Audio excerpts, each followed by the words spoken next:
Mr. Chairman, sir, I rise to support the demand for grants of the Ministry of Labour.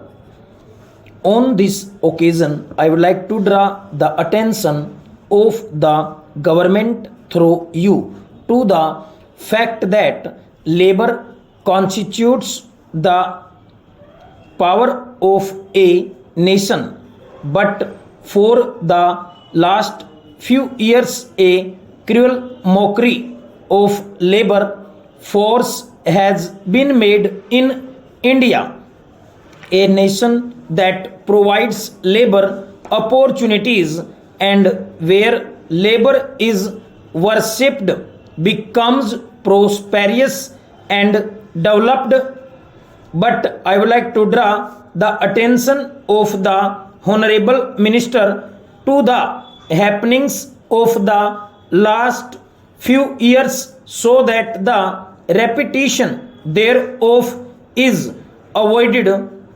The figures of the last 5 years stand a testimony in our records to the fact that the opportunities of employment have been lessened in India. The policies that tend to lessen the opportunities of work have been enforced in this country. 2 crore and 35 lakh educated unemployed youths had registered their names in 2005 in different employment exchanges in India. The figures of mid 8 collected after a gap of 3.5 years several the number of such youths as approximately 3 crores and 50 lakhs. This means in increase of 1 crore and 15 lakhs in a period of 3.5 years. Yet many rural educated youths do not have access to these exchanges. The then government stated that the number of educated unemployed thus would touch 5 crores if the rural folk were also taken into account.